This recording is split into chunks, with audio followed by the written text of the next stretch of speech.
Olá, sejam bem-vindos a mais um encontro Sesc Memórias. O Sesc Memórias é um programa desenvolvido pelo Departamento Regional do Sesc São Paulo, que tem por objetivo recolher, tratar e guardar a documentação produzida pelo Sesc, com o intuito de preservar e divulgar a história de sua instituição. Nesse sentido, o Sesc promove palestras sobre temas variados, voltados à memória e à história, assim como temas pertinentes aos trabalhos em centros de documentação e memória. Lembramos que a palestra de hoje será transmitida online e, posteriormente, ficará disponível sob demanda pelo portal Sesc Memórias. Estamos hoje com o professor Alex Ricardo Brasil, que falará a respeito do tema digitalização de documentos e preservação de imagens digitais. Ele é bacharel licenciado em História pela Universidade de São Paulo e especialista em organização de arquivos pela mesma instituição. Foi chefe do setor de arquivos do TRE, Tribunal Regional Eleitoral de São Paulo, entre 1997 e 2007. Atualmente, no tribunal, é membro do Centro de Memória Eleitoral, onde preside a Comissão Permanente de Avaliação de Documentos e coordena o projeto de digitalização de documentos no Arquivo Geral. Após a apresentação do tema, a explanação do professor, faremos um breve intervalo de 15 minutos e, no retorno, teremos o bloco onde ele responderá as perguntas que virão tanto do público presencial quanto do público que nos assistirá pela internet. Muito obrigado, professor.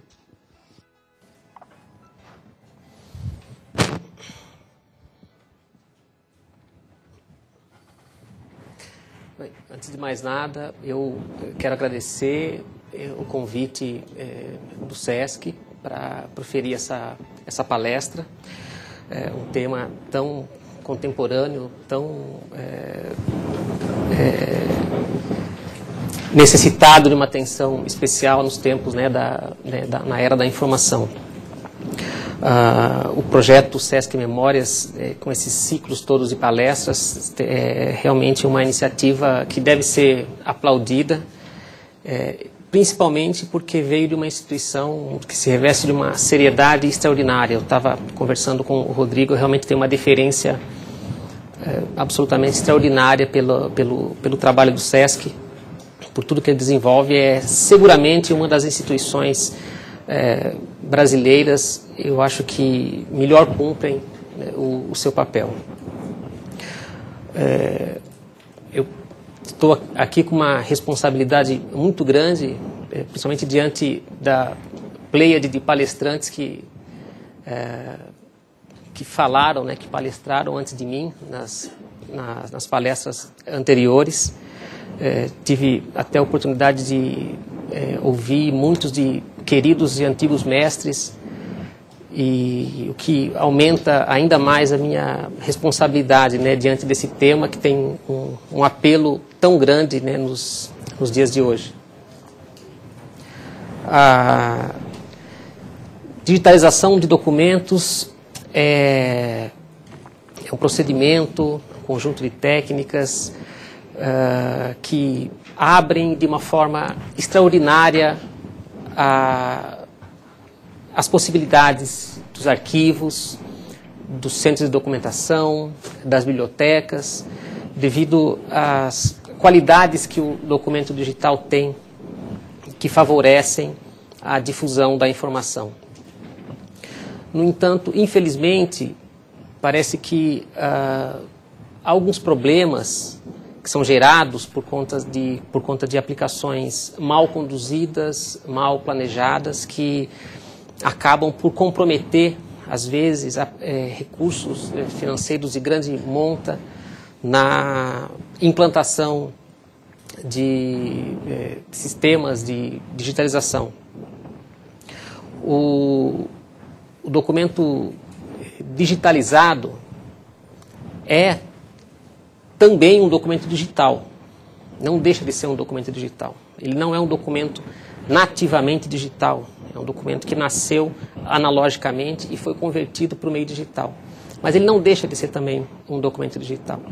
E, enquanto tal, ele apresenta uma série de características, predicados também, como já disse, mas alguns problemas que precisam ser compreendidos, superados para viabilizar o seu melhor uso e, principalmente, a sua longevidade pelo maior tempo possível, pelo tempo em que ele necessita ser mantido. Pois, afinal de contas, quando falamos de documentação de arquivo, documentos arquivísticos, estamos pensando em documentos que possuem alguns atributos especiais, né, que o caracterizam enquanto tal, e diferentes de um documento de biblioteca, que tem um estatuto diferente, um documento de um centro de memória. Mas, enfim, quer dizer, a professora Ana Maria Camargo, numa das palestras, ela estabeleceu muito bem as diferenças, né, que existem entre esses documentos, mas entre essas categorias documentais. Mas, particularmente, o documento de arquivo, por ser um instrumento de prova, um instrumento testemunhal sobre aquilo que ele diz ser, exige algum cuidado especial com questões relacionadas à autenticidade, à fidedignidade, que precisam ser muito bem compreendidas para que, em aplicações de digitalização, possamos manter esses atributos, né, nessa categoria documental. Eu acho que um bom ponto de partida para uma reflexão é a gente tentar compreender essencialmente, né, o que diferencia o documento convencional, estamos falando aqui no documento em papel, do documento digital, ou documento mesmo digitalizado. Substancialmente, num documento convencional, a informação que está registrada num determinado suporte compõe com o suporte uma unidade praticamente que é inseparável. E assim foi desde o surgimento dos primeiros documentos nos suportes mais primitivos, como as tábuas, as tabuinhas de argila sumerianas, que registravam movimentações contábeis primitivas, até documentos convencionais mais sofisticados, suportes mais sofisticados, né, como o microfilme, né, o filme fotográfico ou documento mesmo em papel de alta qualidade. O que caracteriza esse documento é exatamente essa indissociabilidade, né, do suporte e da informação. Por suporte aqui estamos entendendo a base física que registra a informação. Uma prática de preservação, uma prática de conservação que sempre foi entendida como adequada para o documento convencional, chamemos de analógico, consiste basicamente em se preservar o suporte, porque então, preservando-se o suporte, preservando-se a base física em que a documentação está registrada, automaticamente a informação também seria registrada, né? Então, mantendo-se de forma, em condições adequadas, o suporte, seja ele o papiro, seja ele o papel, seja ele película fotográfica ou cinematográfica, né, estar-se-ia preservando também a informação. Com o documento digital, a coisa é um pouco diferente. E aqui eu já estou entrando até, introduzindo questões essenciais de preservação digital, antes mesmo de falarmos um pouco sobre a digitalização. No documento digital, a informação e o suporte não são elementos inseparáveis, né? Formam, sem dúvida, uma unidade. Contudo, nessa nova realidade documental, a ênfase nos procedimentos de preservação, de manutenção de documentos, será sempre mais na informação do que no suporte. O suporte que exemplificando, o suporte, se adotássemos o mesmo procedimento de preservação do documento convencional para o documento digital, ou seja, o que nós reproduziríamos, na verdade, eu acho que seria uma prática meio que comum na Idade Média, em que os documentos eles eram copiados, eles eram preservados quase que de uma forma sagrada e sem sequer conseguir decifrar, né, o conteúdo dessa documentação. Pois é assim, muitas vezes, que acontecia. Quer dizer, os responsáveis pela preservação normalmente eram monges em seus monastérios. Eles, mantendo uma relação sagrada com os escritos, podia ser de filosofia da Antiguidade Clássica ou mesmo escritos religiosos, a maior parte eram analfabetos, preservavam por ter uma relação de sacralidade com o documento. Exemplificando melhor, eu trouxe aqui, por exemplo, algumas mídias. Se nós praticássemos a preservação convencional para o documento digital, vocês vejam só, ou seja, eu mantendo em condições adequadas, condições ideais, climáticas, de temperatura e umidade relativa do ar, a fim de que o suporte fosse preservado e a informação que estivesse nele fosse também preservada, eu nada mais iria do que fazer exatamente isso que faziam, que praticavam os monges, ou seja, eu estou preservando o suporte, no entanto, eu não estou assegurando e nem estaria preocupado em assegurar o acesso à informação que está aqui. Então, preservação digital é muito mais do que meramente se preservar o suporte. A ênfase é na informação que está aqui dentro. E quando eu digo que quem manda no suporte é o hardware, ou seja, o equipamento que possibilita a leitura, e quem manda na informação é o programa que gerou essa informação, eu estou estabelecendo uma dependência tecnológica muito grande para me garantir a acessibilidade, né, às informações que estão aqui guardadas. Ainda que eu tivesse um dispositivo de leitura que me possibilitasse abrir esse disco e, na verdade, assim, nem abrir o disco, né, me possibilitasse inserir esse disco, eu dependeria também de um programa que fosse capaz de me decifrar as informações que estão contidas aqui nele.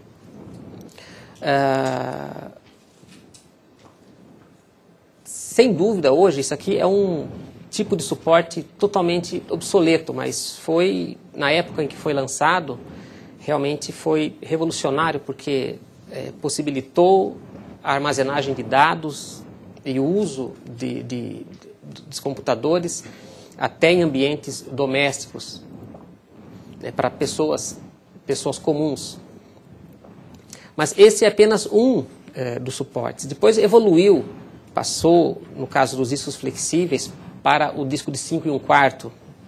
Depois os de 5 1/4 veio o de 3,5. Né? Além desses discos, outros suportes informacionais digitais foram desenvolvidos ao longo do tempo e que, em sua época, se mostraram dispositivos de armazenagem adequados para situações às quais se propunham. Esse, por exemplo, é um disco óptico na forma de cartucho que necessita também de um dispositivo de leitura especial. Esse aqui é um disco magnético também que necessita de um dispositivo apropriado, né?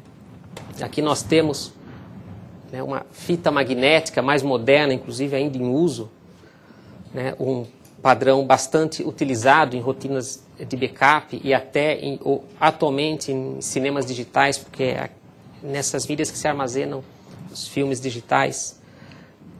As fitas magnéticas revolucionaram a armazenagem de dados. Isso aqui é um padrão utilizado na década de 60 até década de 70. Elas surgiram na década de 50 para armazenagem de dados, substituindo os cartões perfurados.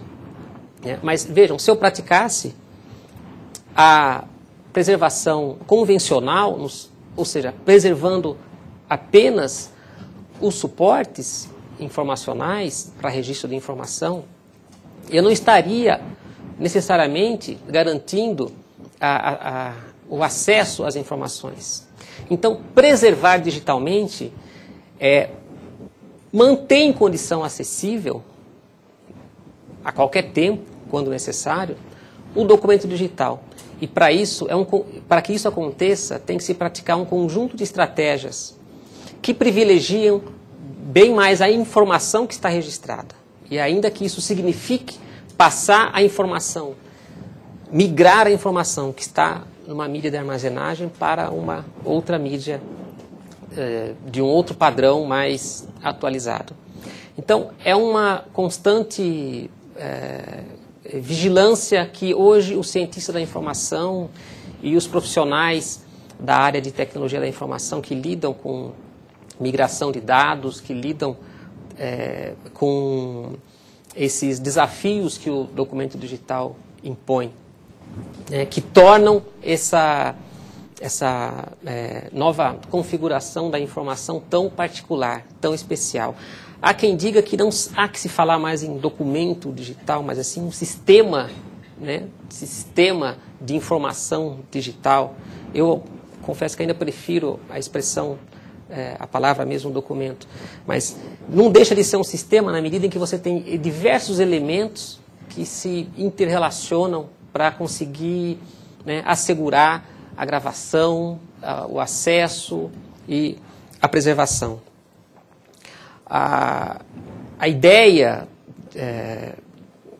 fundamental que está por trás do documento digital é de que toda e qualquer informação ela pode ser composta por códigos baseados em apenas 2 estados, que nós sabemos que no documento digital são compreendidos como 0 e 1. Na verdade é isso, quer dizer, é abertura e fechamento, de passagem ou não passagem de corrente elétrica. Essa ideia é muito antiga, ela remonta ao século XVII. O primeiro a tentar estabelecer um código binário foi o filósofo Francis Bacon, logo no começo do século XVII, quando ele propôs uma codificação binária para uso militar, comunicação à distância. Poderia ser usado um sinal sonoro ou iluminação, enfim, que possibilitasse essa comunicação à distância. Mas realmente ganhou grande força a partir do século XX, principalmente a partir da Segunda Guerra Mundial, que criou novas necessidades de processamento da informação e acelerou o desenvolvimento de computadores. E chegamos à década, no final do século XX, já início do século XXI, numa realidade em que o documento digital está presente praticamente em todos os níveis, em todas as esferas sociais que podemos imaginar. No caso da digitalização, eu acho que nós podemos conceituar de uma forma bem simples como a conversão de documentos não digitais para o meio digital. E o que entendemos por documentos não digitais? O foco da palestra aqui é o documento textual. O documento textual e o documento imagético, como fotografias, principalmente. Esses serão os focos em que eu pretendo discorrer. Mas existem muitas possibilidades de digitalização que estão além desse documento textual, esse documento iconográfico, estático. No caso de documentos não digitais, nós podemos até categorizá-los. Há aqueles não digitais que não necessitam de mediação de máquina para que se tornem acessíveis, como, por exemplo, fotografias, documentos simples como correspondências, livros, não é? Partituras musicais. São todos documentos não digitais, em os mais variados suportes, cujo acesso não necessita de nenhum tipo de equipamento especial de leitura. Mas existem aqueles não digitais também que necessitam de mediação de máquina. Por exemplo, a fita cassete não deixa de ser um documento eletrônico, né? Mas as informações que estão armazenadas aqui não são, não seguem um padrão binário. A gravação se dá com ondas eletromagnéticas de uma forma bem diferente. São documentos eletrônicos, mas não são digitais, né? Os discos de vinil, microfilmes, no caso, assim, películas cinematográficas, por exemplo, isso aqui é uma película de cinema, de filme 35mm, ainda bastante utilizada. Aqui tem outro padrão de cinema, que é o 70mm IMAX, que é utilizado, que possibilita uma ampliação muito grande. Para todas essas categorias aí de documentos, nós temos soluções para a digitalização, né? A Cinemateca Brasileira pratica a digitalização de filmes, existem equipamentos especiais para que isso seja feita. A digitalização de áudio em fitas cassete pode ser feita através de placas de captura de som, né? Mas não é o foco da palestra aqui. Quer dizer, a ideia é discorrer sobre a questão das imagens, né? E reduzindo-se aí a documentos textuais e documentos fotográficos, principalmente. Há uma diferença que deve ser estabelecida, né,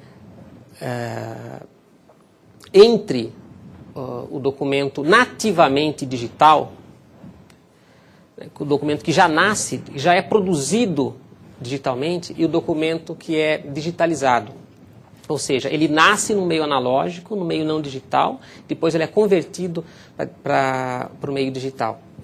No caso, no texto digitado, o que nós temos sempre será uma imagem vetorial, e não apenas um texto digitado, uma planta de arquitetura, de engenharia, né, desenhada por softwares próprios, né, de engenharia. A imagem sempre será formada por vetores, né? Então, é um sistema diferente de geração da imagem. No caso do texto digitalizado, ou um texto escaneado, também chamado de um texto rasterizado, a imagem ela é composta por elementos básicos na sua formação, né, que são os pixels.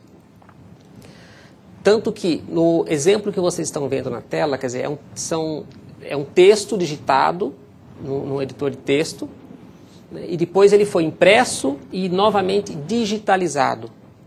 Se ampliarmos, por exemplo, o pingo do i, nós vamos sempre obter um círculo perfeito. No caso do documento digitalizado, a imagem rasterizada, o pingo do i vai ser, se ampliarmos, nós vamos verificar que esses quadradinhos, que são os pixels, que compõem essa imagem. Por isso que, para o software, um texto digitalizado, né, um representante digital de uma imagem, de um texto analógico, vai ser sempre uma imagem e nunca um texto, né? É possível converter essa imagem em texto por um processo de reconhecimento óptico de caracteres, mas o que vai se mostrar na tela será sempre a imagem de um texto, e não propriamente um texto.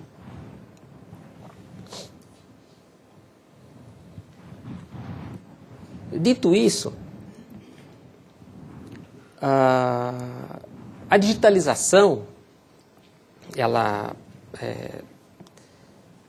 é praticada de uma forma bastante ampla em diversas instituições hoje. Até em casa nós praticamos muitas vezes a digitalização, quando preferimos às vezes arquivar documentos até pessoais ou fotografias antigas, né, arquivadas em meio digital para facilitar até o compartilhamento, né? Mas ela traz uma série de vantagens que eu acho que vale a pena a gente tentar sistematizar, tentar compreender essas vantagens, né, para avaliarmos as possibilidades, né, que são abertas pelo campo da digitalização, comparativamente aos documentos convencionais, e até mesmo em relação à microfilmagem.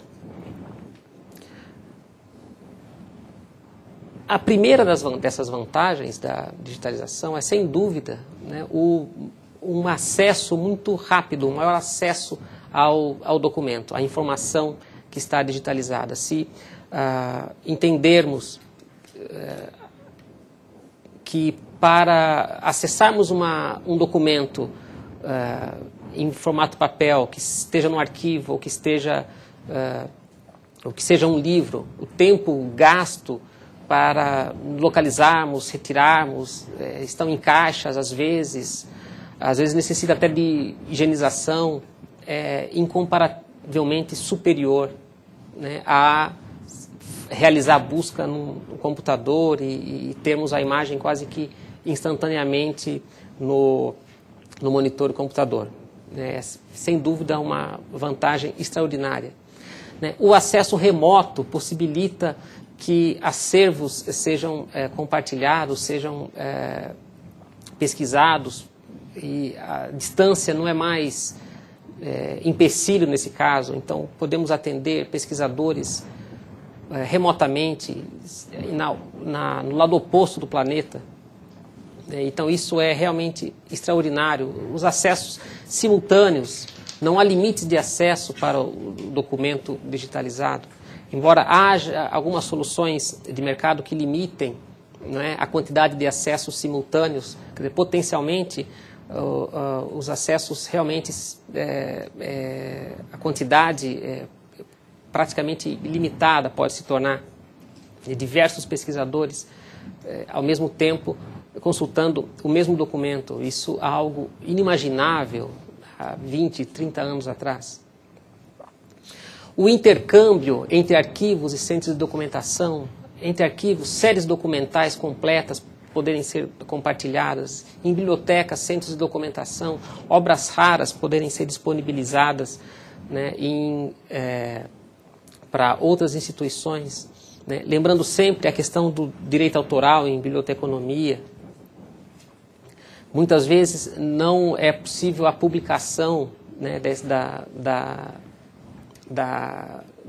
da obra intelectual, mas a disponibilização em terminais de consulta em biblioteca, né, tornam possível, né, esses intercâmbios, né, entre instituições diferentes. Coleções de fotografias, enfim, reproduções de telas de museu que possam ser compartilhadas em diferentes instituições, realmente são recursos extraordinários.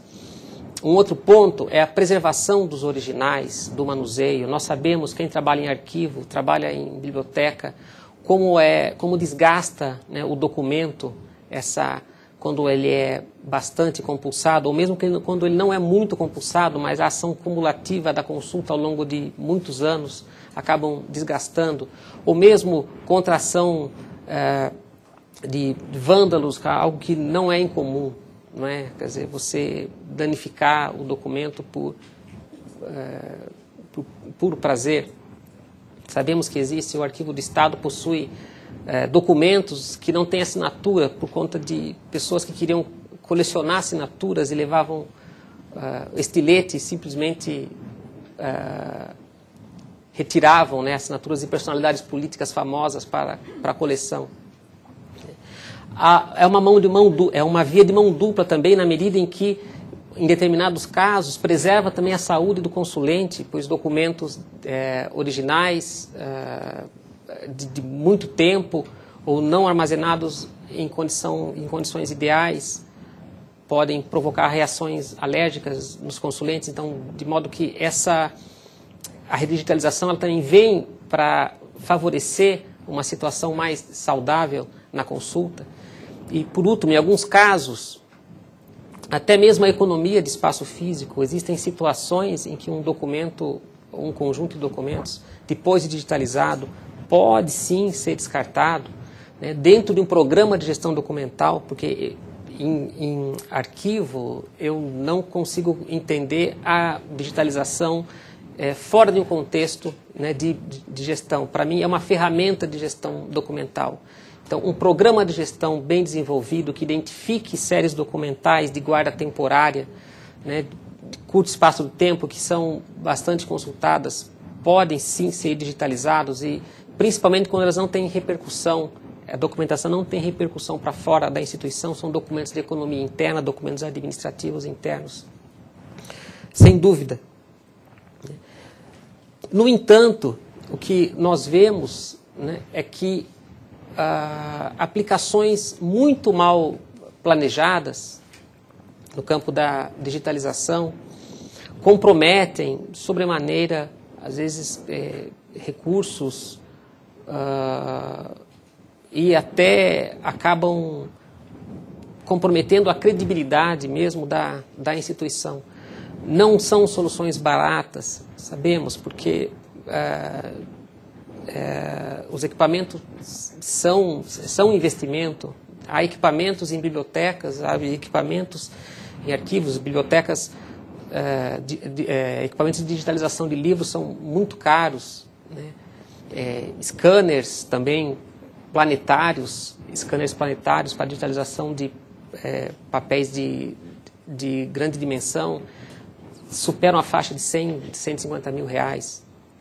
Então, isso exige um investimento e um compromisso muito grande, né, com a aplicação.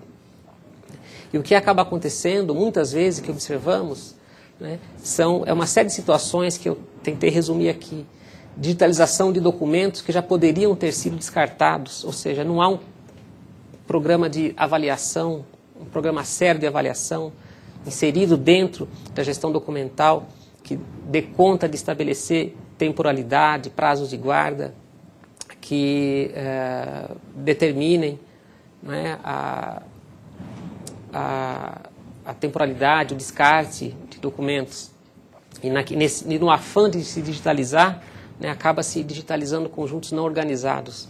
Né, e lembrando sempre que digitalizar bagunça nada mais vai gerar do que uma bagunça digitalizada. Isso daí é um princípio que nós temos sempre que ter em mente. Séries documentais incompletas, misturadas com outras séries documentais, e por série aqui eu estou entendendo a acumulação contínua do mesmo tipo de documento dentro de uma rotina administrativa, de uma atividade institucional.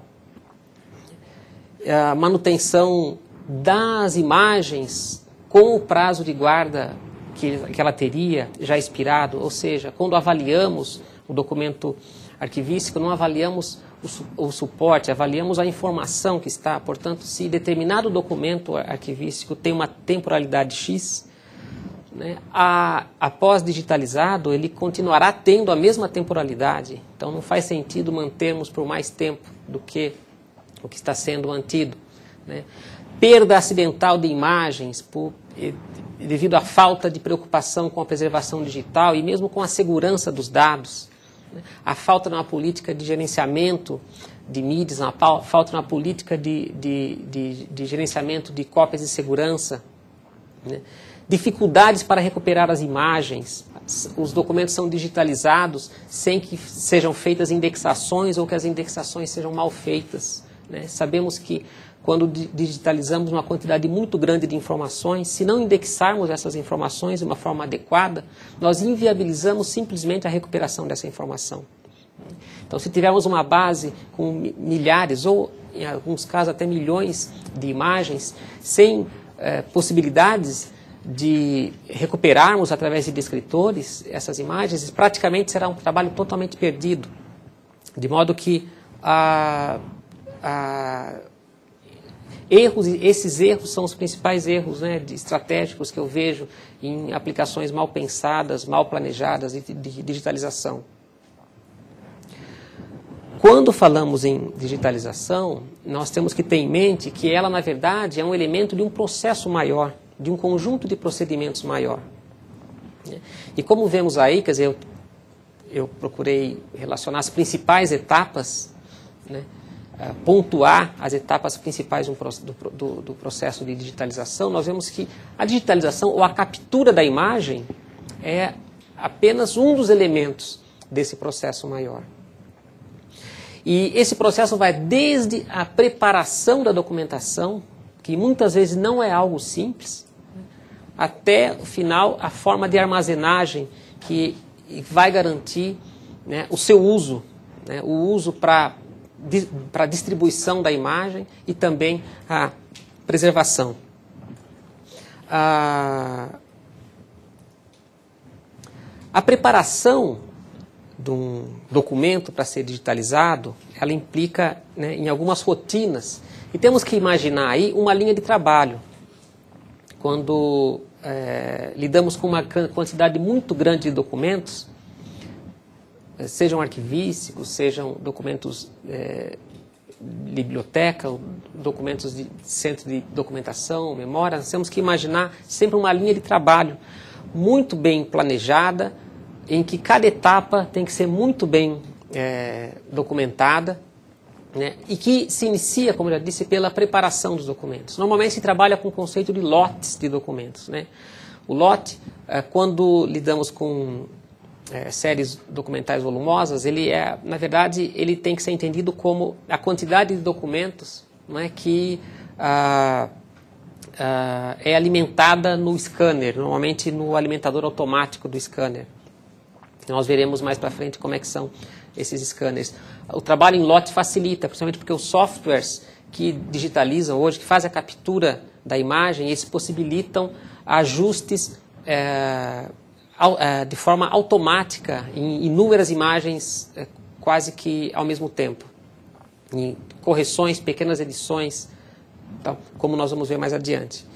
Então, além do agrupamento por lotes dos documentos, isso implica também, essa etapa, na remoção dos invólucros, remoção de grampos, que é a desmetalização do documento, a conferência da integridade dos documentos compostos por múltiplas folhas, não é?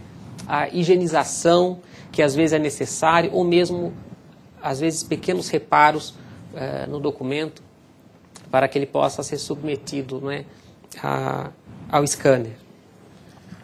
Há uma série de equipamentos que são utilizados em arquivos, bibliotecas, quando lidamos até, e não estou nem me referindo à restauração de documentos, estou me referindo apenas à preparação da documentação para digitalização.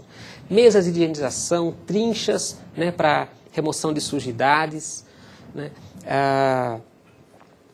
equipamentos de proteção individual, que são luvas, máscaras, às vezes toucas, aventais, para proteção da saúde do funcionário, e outros equipamentos que desamassam os documentos, né, como nós vemos aí à direita.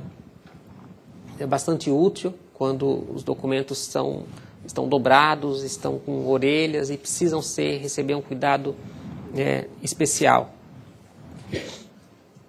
O documento preparado para digitalizar, né, ele vai então ser submetido ao processo de captura da imagem. Hoje o mercado tem soluções de scanners, né, para diversos tipos de situações. Desde scanners para grandes dimensões, scanners para documentos pequenos, documentos pessoais, como nós vemos aí um scanner específico para documentos pessoais, como passaporte, enfim. Scanners para negativos, scanners até para microfilme e scanners com alimentação automática, né? Scanners com alimentadores automáticos, né, que possibilitam a digitalização rápida e acelerada, né, num processo que às vezes chega a uma velocidade de 100 a 150 páginas por minuto. É realmente muito rápido. E, obviamente, quanto mais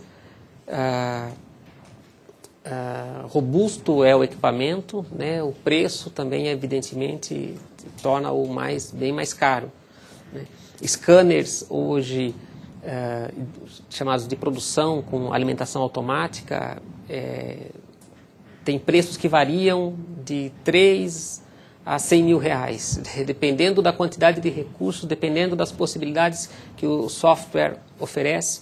Alguns vêm com software de correção automática de brilho, de balanço de imagem, né? Brilho, contraste, né? Alguns vêm com sensor de metal que detecta a presença de grampos, né? Outros sensores que evitam que sejam capturadas 2 folhas ao mesmo tempo quando o lote é colocado no scanner, né?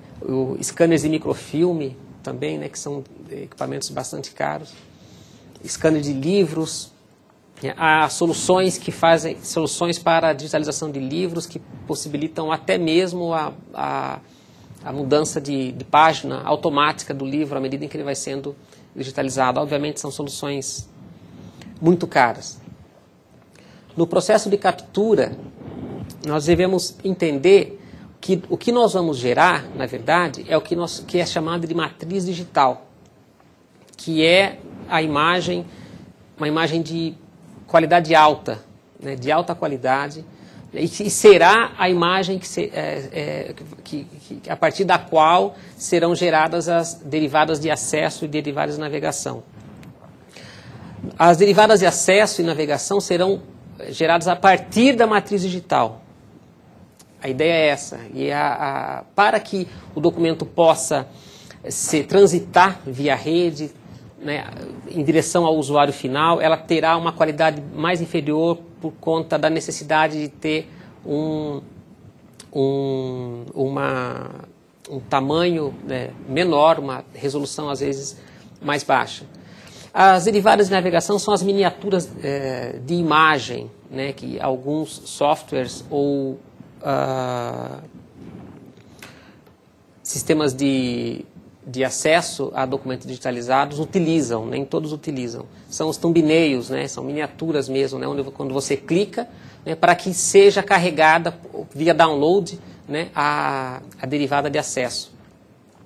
A matriz digital, ela tem que ser entendida como o elemento, a imagem, né, o representante digital do documento em papel, que deve merecer todos os cuidados necessários, né, para a preservação, né, a armazenagem offline, no caso de mídias, a condição climática adequada para a sua preservação, enfim.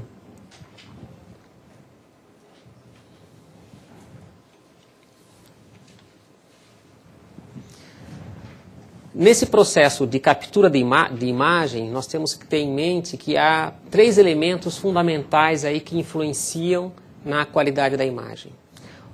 O primeiro elemento é a resolução óptica. A resolução óptica que é medida em pontos por polegada, que é o que é abreviado pelo equivalente em inglês, né, que é o DPI. Esses pontos por polegadas que serão um dos elementos importantes, fundamentais para a definição da qualidade da imagem. O outro elemento é a resolução tonal, né, que vai definir, não é, quer dizer, a quantidade de cores, né, que a imagem irá ter. Pode ser bitonal, ou seja, preto e branco, né, para documentos textuais que não têm imagens, que não têm ilustrações, né? Podem ser em tons de cinza ou podem ser também coloridos e até com uma profundidade de cor realmente muito alta, né, até 24 bits. O terceiro elemento é a compressão de imagem. Você pode ter um documento digitalizado de uma alta resolução óptica, uma alta resolução tonal e uma compressão de imagem muito grande que comprometa completamente, né, toda a qualidade da imagem. Então, é o equilíbrio desses três elementos, né, que vai definir, não é, a configuração mais adequada para a aplicação. Documentos textuais que não necessitam de uma alta resolução tonal, eles podem perfeitamente ser digitalizados em preto e branco apenas, ou seja, sem escala de cinza. É o que se chama o padrão fax, que possibilita uma reprodução suficientemente boa para a leitura. Né? Documentos mais de gênero mais elaborado, com fotografias, ilustrações, né, quer dizer, necessitam também um olhar mais atento, né, para que a resolução tonal seja escolhida de forma a garantir uma boa visualização da imagem.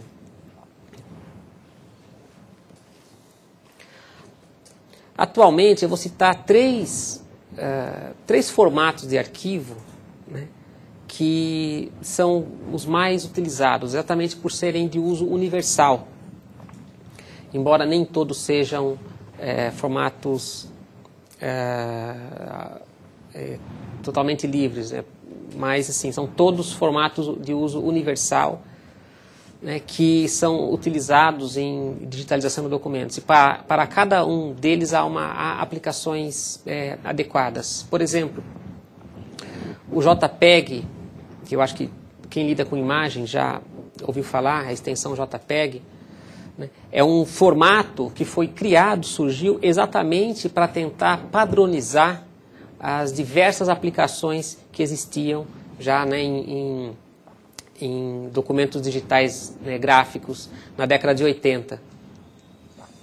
Então, ele foi criado, desenvolvido a partir de um comitê que recebeu, inclusive, uma especificação que segue uma norma ISO, de modo que os diversos softwares que trabalham com ele têm que seguir exatamente a fim de assegurar total compatibilidade. Né? O uso do JPEG hoje é bastante seguro por conta exatamente dessa especificação que ele possui e o fato de ele ser um arquivo de uso universal. Ele é indicado essencialmente para fotografias, né, para documentos iconográficos, né. Ele possibilita uma compressão controlada, né, de imagem. O documento digitalizado, se ele não tiver nenhum tipo de compressão, algoritmo de compressão, se sobre ele não for aplicado nenhum algoritmo de compressão, ele vai ficar exageradamente grande. Para vocês terem ideia, um documento em A4, por exemplo, digitalizado sem nenhum tipo de compressão, ele pode chegar a ter 15, 20 megabytes, né, o que é muito alto. Né? E se for utilizada a compressão adequada, a resolução tonal e resolução óptica adequadas, ele pode chegar a encolher centenas de vezes e com uma qualidade perfeitamente aceitável para visualização. A vantagem do JPEG é exatamente essa, por conta dessa compressão controlada que você pode variar. Quanto mais alta a compressão, quanto mais alto o critério para comprimir a imagem, obviamente, se ela se dá na razão direta da perda, né, que você vai ter perda de qualidade da imagem. Então vai produzir um arquivo muito pequeno, contudo o arquivo será, dependendo da aplicação, imprestável, né, para o uso que se pretende. Então é o equilíbrio que vai permitir, né, atingir-se o ponto certo. Essa é a norma ISO 10918 de 94, que estabeleceu o conjunto de requisitos que o arquivo digital tem que ter, né, para ser universalmente aceito. Um detalhe importante sobre o JPEG, que eu não falei, assim, é que o arquivo JPEG ele não permite multipaginação. O que significa isso? Para cada imagem você vai ter um arquivo separado. Você não tem como, por exemplo, produzir um álbum fotográfico em JPEG, em que você possa, através de um único arquivo, possibilitar armazenar todas as imagens. Então, cada fotografia vai seguir um único arquivo. O TIFF é um outro formato bastante utilizado em digitalização de documentos. Ele surge em 86, é um formato proprietário da Adobe, utilizado para todos os tipos de aplicações gráficas. Pode ser utilizado para fotografias, pode ser utilizado para textos, incorporando várias tecnologias, inclusive a tecnologia JPEG. Você pode gerar um arquivo com extensão TIFF, com a imagem comprimida com especificação JPEG. E incorpora, para quem digitaliza documentos textuais, ele incorpora esse padrão bitonal, que é chamado TIFF Grupo 4, que é o padrão fax, é imagem preto e branco, que possibilita uma compressão grande de imagem. E ele admite a multipaginação, então você pode ter um arquivo TIFF com diversas páginas. O PDF é uma solução muito mais ampla, amplia-se muito mais o leque de opções, na medida em que ele pode armazenar não apenas imagens digitalizadas, mas documentos também vetoriais, como textos obtidos a partir de editores de texto ou relatórios de bancos de dados, ou seja, não apenas imagens rasterizadas. Ele também incorpora tecnologias diferentes, como TIFF, JPEG, e em versões mais recentes, inclusive multimídia. Você pode armazenar um arquivo PDF, recursos de multimídia, como som, imagens e movimento. Ele recebeu, em 2005, uma especificação para preservação por longo tempo, que é o chamado PDF-A, segundo a qual, sendo seguida, se for devidamente seguida essa especificação, ela admitiria uma possibilidades de acesso muito mais amplas do que um PDF convencional, além de admitir também a multipágina. Observamos aqui um texto digitalizado, cujo arquivo de saída corresponde a 3 formatos diferentes. No primeiro caso, gerou-se um TIFF ou um BMP sem nenhum tipo de compactação, atingimos aí 11 megabytes. No segundo caso, obtivemos um TIFF apenas em escala de cinza, que conseguiu reduzir em 1/8, 8 vezes o tamanho do arquivo, atingindo 1.3 megabytes. Por último, o TIFF usando a profundidade de cor aí bitonal, apenas preto e branco, que é o padrão grupo 4 do TIFF. 30 kB, reduziu-se 385 vezes. Observa-se que o texto é perfeitamente legível. E esse tipo de padrão que é aplicado para documentos textuais. Isso possibilita uma redução suficientemente grande do arquivo, a fim de que ele possa ser armazenado em quantidade, aproveitado melhor o espaço, o dispositivo de armazenagem. Aqui nós temos um exemplo de uma fotografia que ocupa mais de 13 megabytes, num TIFF não compactado. Um JPEG de alta qualidade, aí nós conseguimos reduzir 3 vezes a imagem. Num JPEG de baixa qualidade, eu acho que vocês não estão conseguindo ver muito bem, mas são os chamados macroblocos da compactação. O JPEG ele cria vários bloquinhos que comprometem bastante a qualidade da imagem. É uma forma de mostrar como a compactação ela traz como resultado um efeito não desejado e a perda da qualidade, um efeito colateral. Após a digitalização da imagem, a etapa seguinte é sempre será o controle de qualidade. No controle de qualidade, as imagens vão ser analisadas para ver se estão, né, se seguem um padrão aceitável para a aplicação. Nesse procedimento, elas devem ser analisadas, né, e verificado o alinhamento, a integridade, a legibilidade, né, e pequenas correções por software são feitas. Às vezes acontece no processo de alinhamento automático, chamado DESQ, né, que o software promove para a imagem, né, para que ela não fique um pouco inclinada. Ele alinha automaticamente, pode gerar até na lateral pequenas faixinhas em preto que devem ser removidas. E um software que trabalha para aplicações de digitalização em lote, né, permite que isso seja feito de forma automatizada, aplicando em todas as imagens do lote.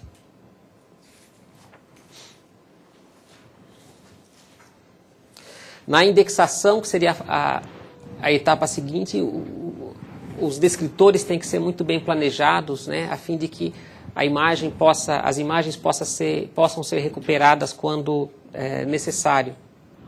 Afinal de contas, serão exatamente esses indexadores que possibilitarão, né, a recuperação da imagem. Aqui é um exemplo de um software de indexação, em que a imagem é exibida ao mesmo tempo em que os campos de entrada de dados, né, são também mostrados para que o indexador possa, de uma forma mais prática, poder indexar esses documentos.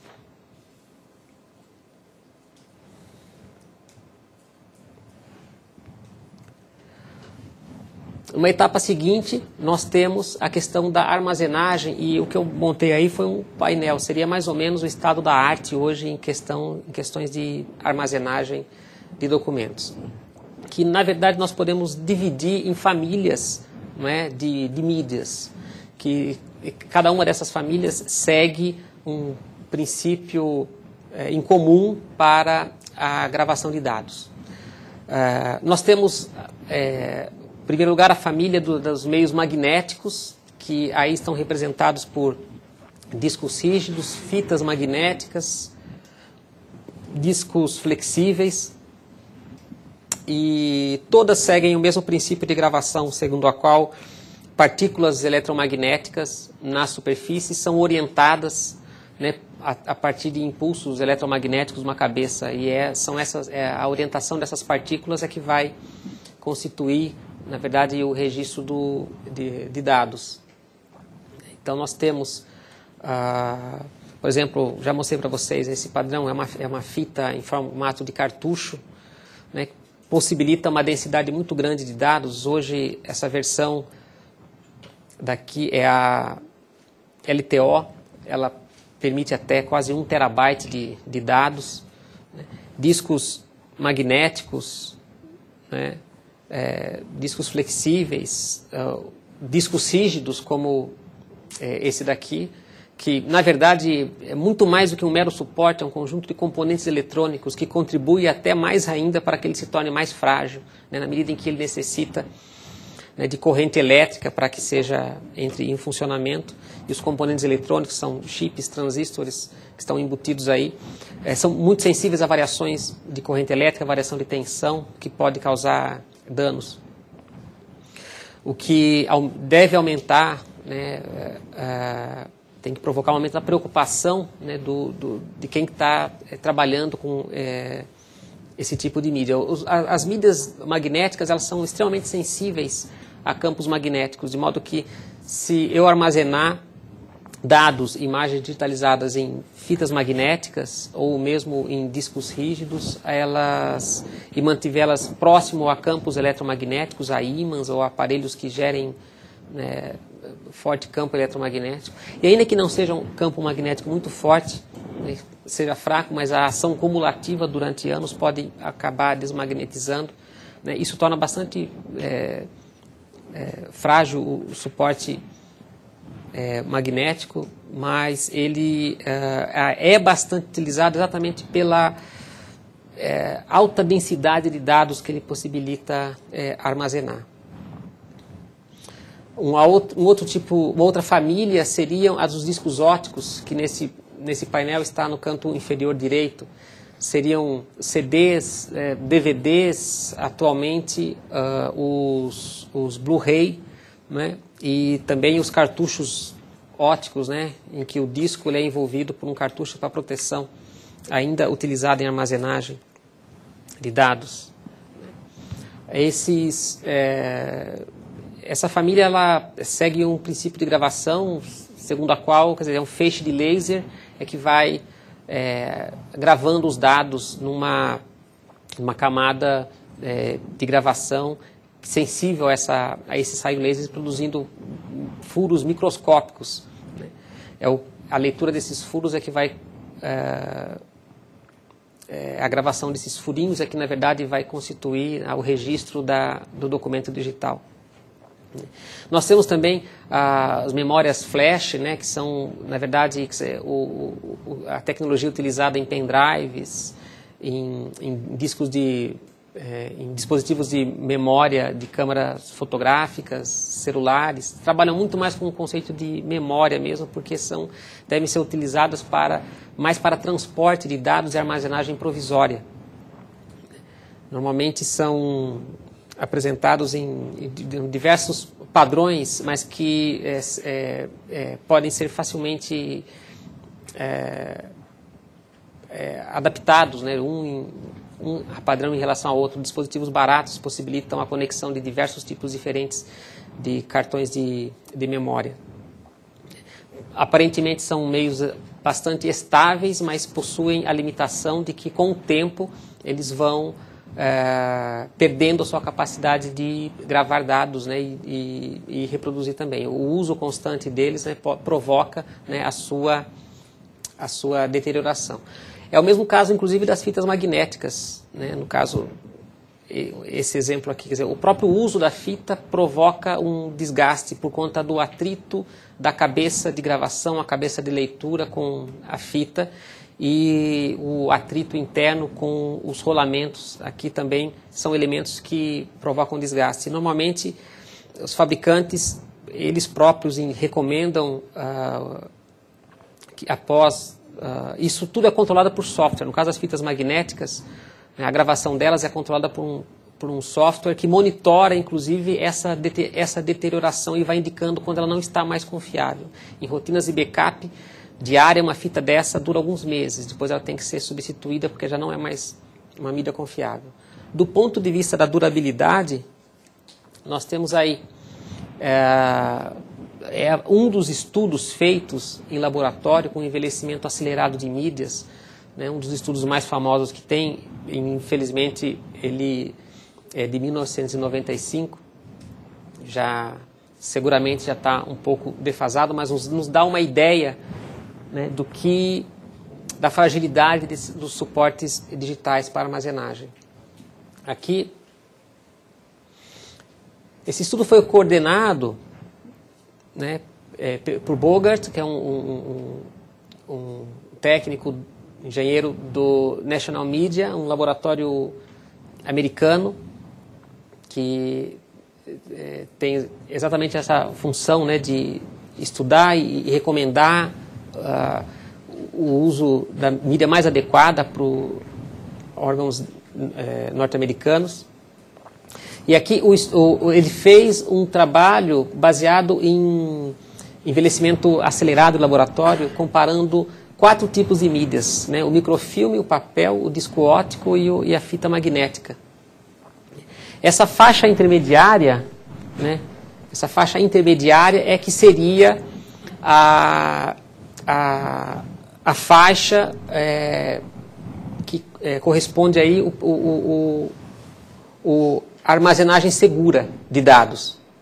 No caso, por exemplo, o microfilme, nessa condição climática, lembrando muito bem, quer dizer, a condição climática é o principal, não é o único fator que influencia a conservação, da preservação, né, das mídias, mas é um dos principais, o principal elemento, né, que permite a sua preservação.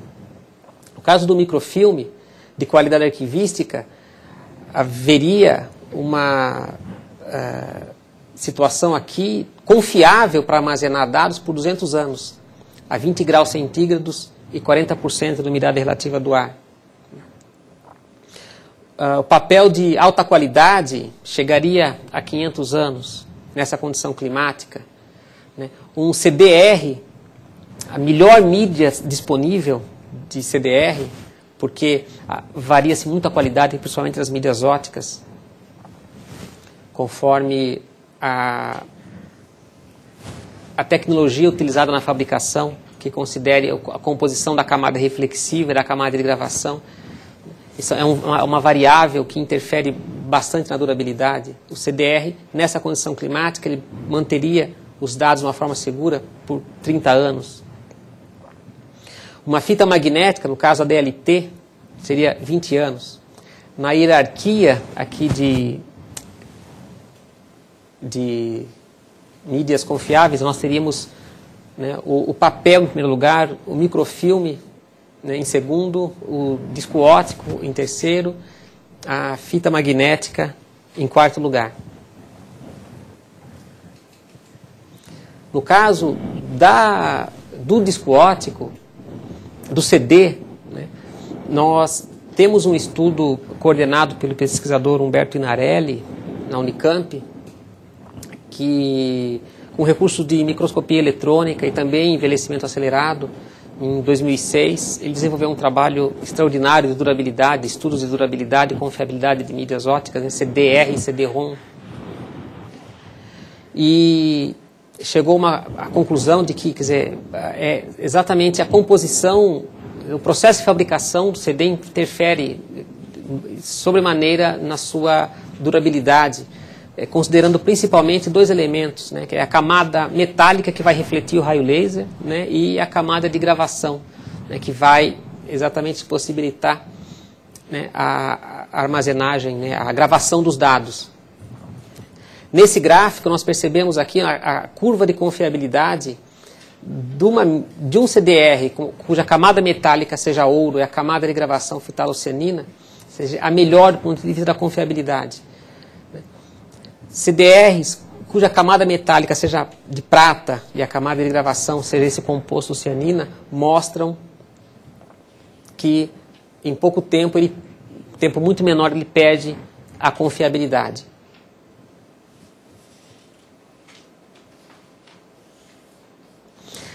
Isso define até uma especificação para os CDs de qualidade, chamados CDs de qualidade arquivística, que são exatamente aqueles cuja camada de reflexão são a base de ouro ou liga de ouro e prata, e a camada reflexiva é esse composto estável que é a fitalocianina.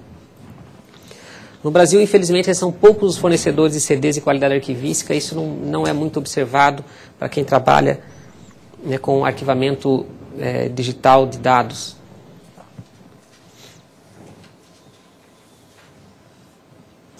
Como estratégias de segurança e preservação de imagens digitais, eu diria que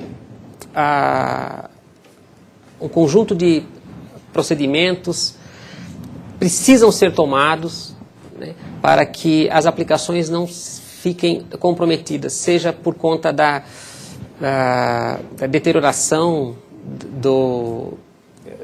das mídias, ou mesmo perda de dados ou perda de elementos que possibilitem a localização das imagens. Lembrando o seguinte, quando indexamos um documento, nós estamos também gerando informação essencial, fundamental para a busca da imagem. E esses índices, eles têm que ser considerados, precisam ser considerados, né, como parte integrante das imagens. Normalmente, um software que trabalha de forma confiável, software confiável de gerenciamento de imagens, tem que possibilitar sempre, né,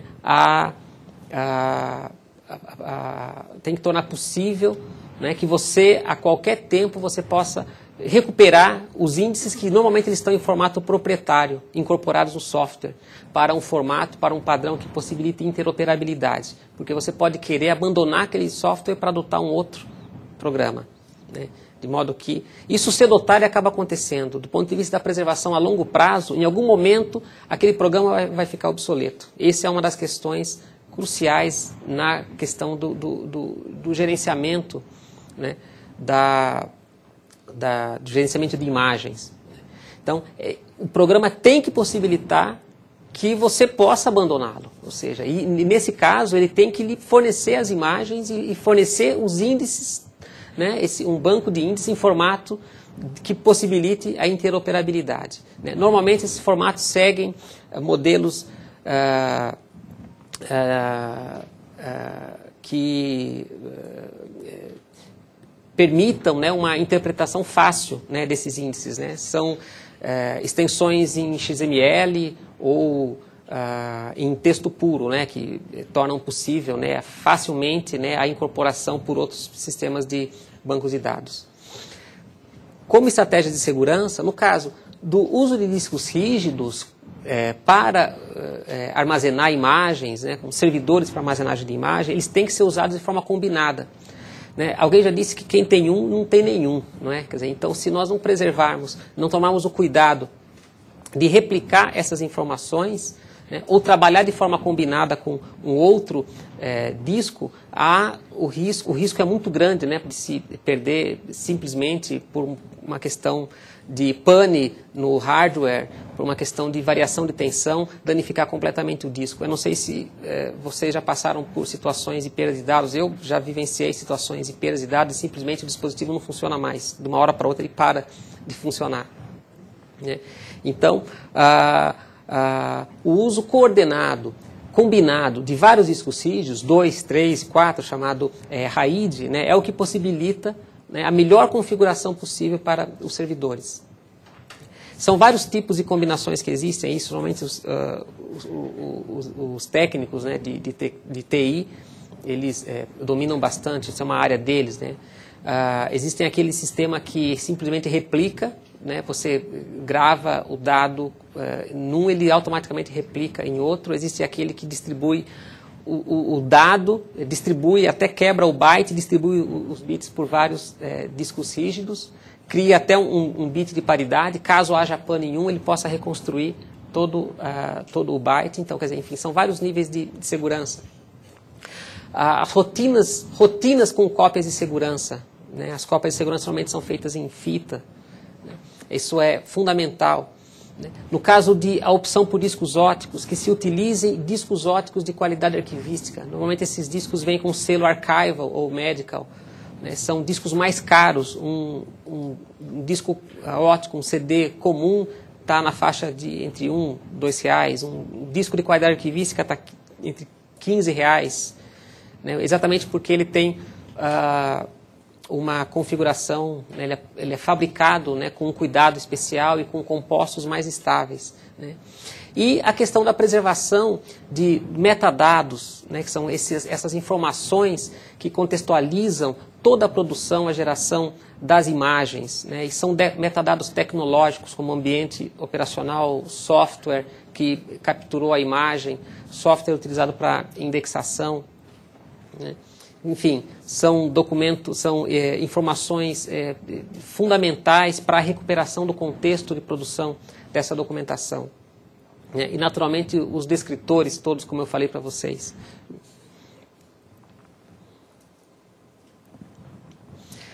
Eu volto sempre nessa questão, né? Eu acho que o cientista da informação hoje que lida com digitalização, que gerencia documentos digitais, ele tem que ter isso, né, sempre presente, né, no seu dia a dia, né?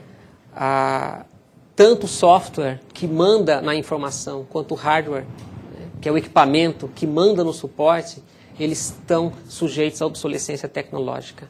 Isso é o elemento, né, que torna o documento digital tão diferente aí do documento convencional.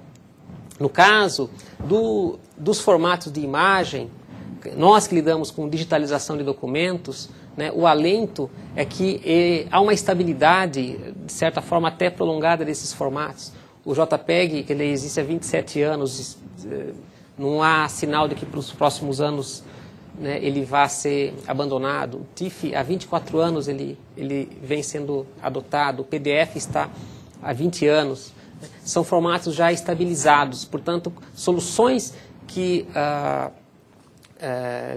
digitalização de imagens que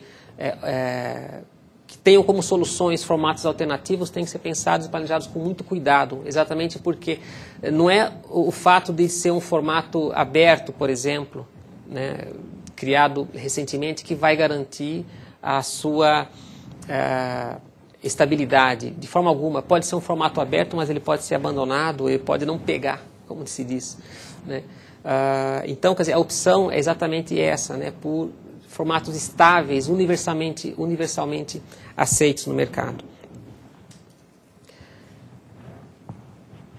Na verdade, assim, preservar documento digital, imagens digitalizadas, é gerenciar risco, né? A médio e longo prazo, cedo ou tarde acabará havendo, né, uma obsolescência mesmo dos formatos digitais de imagem. A verdade é que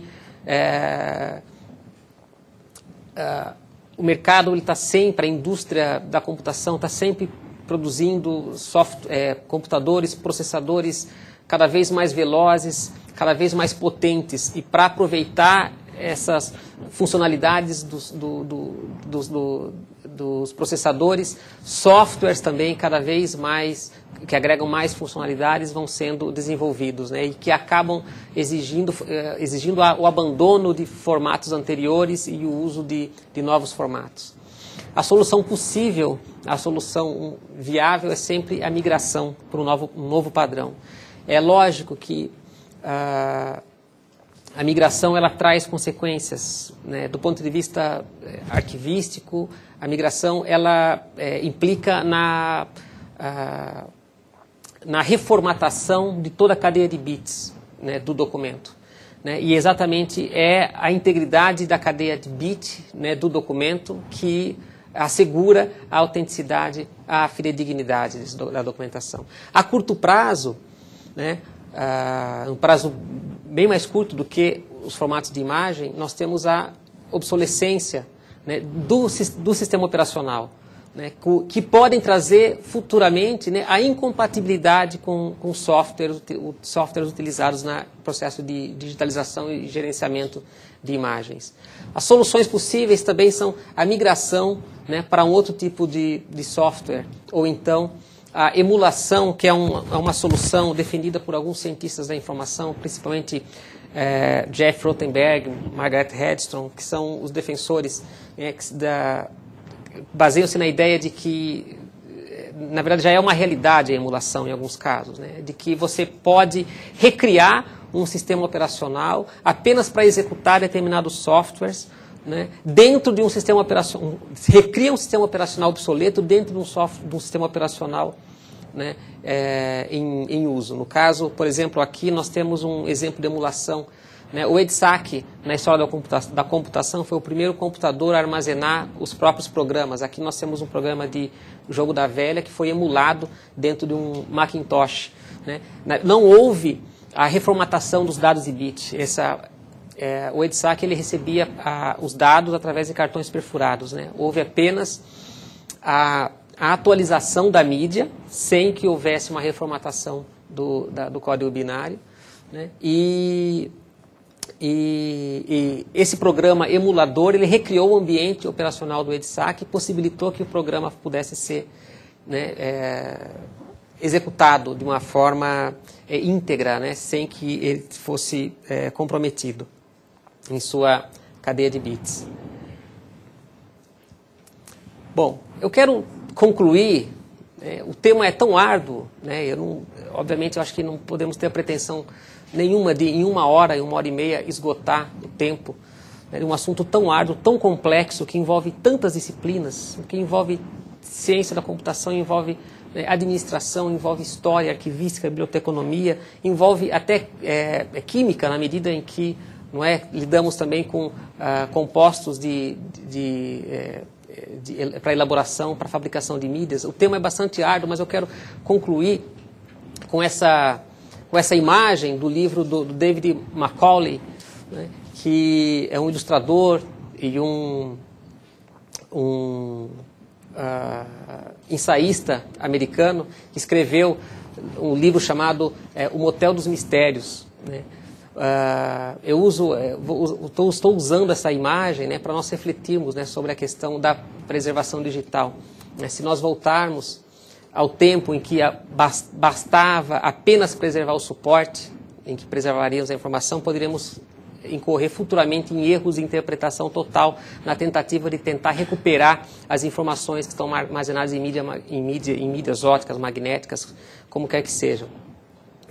No Motel dos Mistérios, um arqueólogo, séculos no futuro, depois de uma destruição nuclear, ele escava, em escavação, encontra as ruínas de uma civilização, e lá ele descobre um motel. Ele entra como se estivesse escavando uma tumba, digamos assim, de um faraó, e ele tenta reconstruir todo o ambiente em que ele estava estudando, e a partir de diversos equívocos de interpretação de sentido das coisas, ele reconstrói uma situação completamente absurda. Então, para esse arqueólogo, que estava certo de que tinha chegado à interpretação correta, ele verificou que, na verdade, o motel era um santuário, e os objetos que estavam lá, muitos deles serviam de adorno para uma figura, né, que seria uma sacerdotisa. Então, a tampa do vaso sanitário seria um dos adornos, as escovas de dentes seriam os brincos, não é? E a tampa da pia seria um colar. Quer dizer, esse foi o equívoco de interpretação desse arqueólogo, né, que esperamos, né, que não aconteça com as informações digitais, né, que nós estamos preservando. Tá? Bem, retornamos aqui com algumas perguntas. Chegaram várias perguntas, e a orientação que eu recebi é que, devido ao adiantado da hora e o fato de estarmos assim, de ter condição de responder algumas até publicando no site e outras aqui pessoalmente, então não dará para responder todas, tá? Então vamos, né, apenas algumas aí. Nós selecionamos, assim, acho que as que têm mais interesse geral. Como se prova a autenticidade do documento digitalizado? Essa é uma questão que é uma boa pergunta, né, sempre acaba em eventos assim acontecendo, né? É óbvio, porque existe a preocupação, né, dentro daquela aplicação de digitalização em que se prevê a possibilidade de se descartar documentos e manter apenas o representante digital dos documentos em papel, naturalmente sempre surge a preocupação, né, de que a imagem possa carregar com ela também o valor probante, o valor probatório do documento arquivístico original. A grande dificuldade da digitalização e de se provar a autenticidade é porque a imagem ela é facilmente manipulada sem que se deixe rastros. No entanto, no meu entendimento, a questão aí que não é tão jurídica em algumas situações. E quais são essas situações? Então, órgãos públicos da administração direta, né, autarquias e fundações públicas, né, existe a possibilidade de, com base na prerrogativa do administrador do órgão, em regulamentar internamente a aplicação de digitalização, se prevê, dentro de um programa de gestão documental, prazos de guarda, critérios claros de descarte, né, a digitalização, dentro de um ambiente arquivisticamente seguro. E como é que é um ambiente arquivisticamente seguro? É um ambiente em que as rotinas estejam todas estabelecidas, pré-estabelecidas em ato normativo.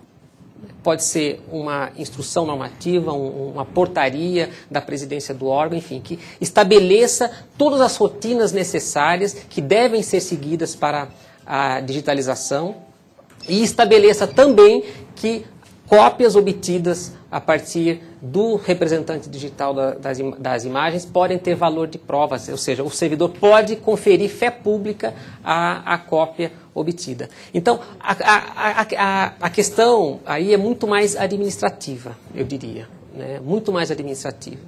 Então, trata-se, na verdade, de se regulamentar internamente e dentro de um programa de gestão documental que defina, né, prazos de guarda,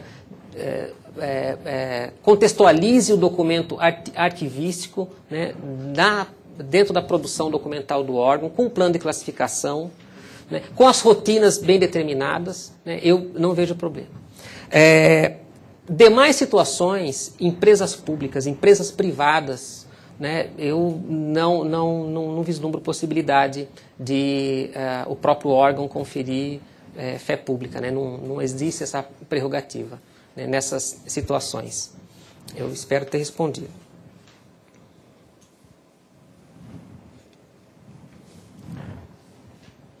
Onde posso encontrar os CDs de qualidade arquivística? Tem algum fabricante no Brasil? Não, não tem fabricante no Brasil.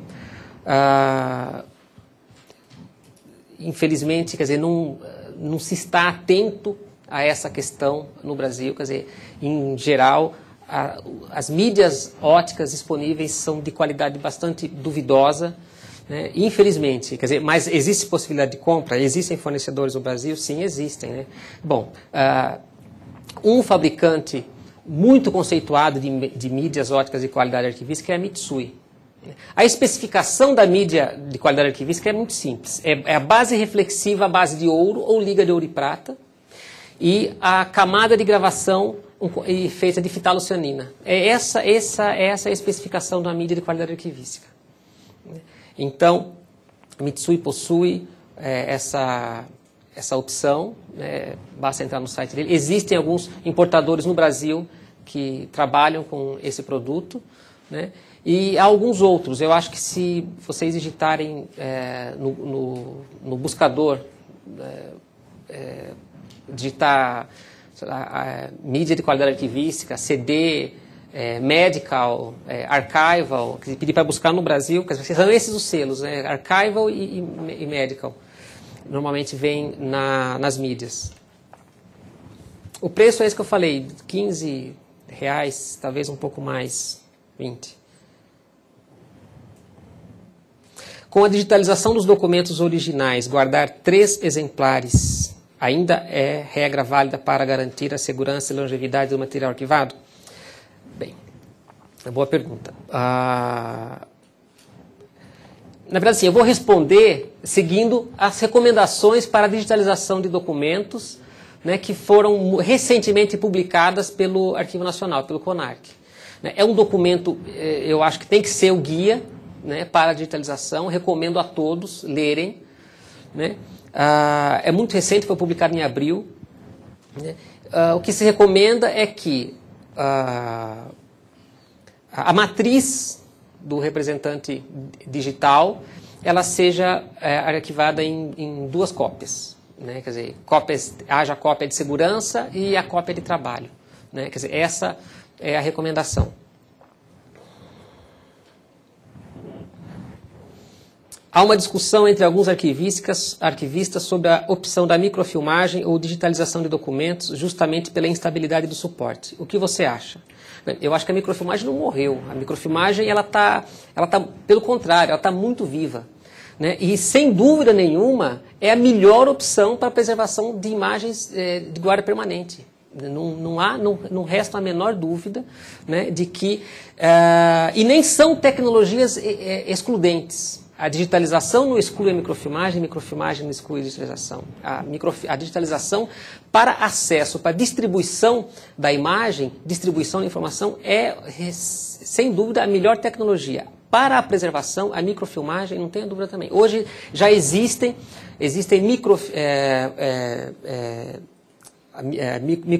microfilmadoras eletrônicas, né, que geram a imagem digital ao mesmo tempo em que geram o microfilme. É um processo, depois de uma discussão jurídica no Brasil, já reconhecido, né, de modo que, se a instituição tem recursos para investir na microfilmagem como um meio de preservação, eu acho que é perfeitamente